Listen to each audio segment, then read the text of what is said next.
নমস্কাৰ হাজো শুৱালকুছিবাসী ৰাইজ আমাৰ এই মুহূৰ্তত আমাৰ সৈতে উপস্থিত আছে হাজো শুৱালকুছি সমষ্টিৰ মিত্ৰজলৰ প্ৰাৰ্থী মাননীয় প্ৰকাশ দাস ডাঙৰীয়া দাদাই অহাকালি নমিনেশ্যন দিবলৈ যাব দাদা কি ক'ব শুৱালকুছি হাজোবাসী ৰাইজক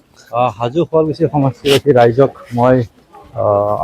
হাতৰে অনুৰোধ জনাইছোঁ অহা কাইলৈ মই মনোনয়ন পত্ৰ প্ৰদান কৰিম কামৰূপ জিলা আয়ুক্তৰ অফিচত তাত আগে আগে আমি আমিনগড় বজাৰত সকলোৱে সমবেত হ'ম তাত উপস্থিত হৈ সকলোৱে যাতে আহি মোক আশীৰ্বাদ দিয়ে তাৰ কাৰণে মোক সকলোকে বিনম্ৰভাৱে অনুৰোধ জনালোঁ আহ্বান জনালোঁ যাতে তাত অহা কাইলৈ মোৰ লগত গৈ মোক আশীৰ্বাদ দিয়ে আৰু মনোনয়ন পত্ৰ প্ৰদান কৰাত সকলোৱে সহযোগ কৰে। নিশ্চয়কৈ দাদা সময়টো কৈ দিব আপোনাৰ ৰাতিপুৱা 9 বজাত আমি আমিনগাঁও বজাৰ স্থলীত আমি উপস্থিত হ'ম আৰু তাৰ পৰা সমবেত হৈ আমি 11 বজাৰ আগত আমি মনোনয়ন পত্ৰ জিলা উপায়ুক্তৰ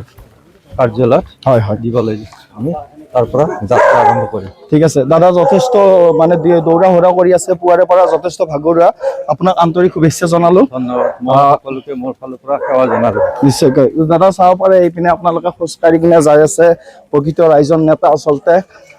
সেৱা ল'বলৈ গৈ আছে কালি যিহেতু মনোনয়ন পত্ৰ দাখিল কৰিবলৈ যাব সেই পাক মুহূৰ্তত আজিৰ দিনটোত বিভিন্ন সত্ৰ নামঘৰত হাজোৰ লগতে শুৱালকুছিত তেখেতে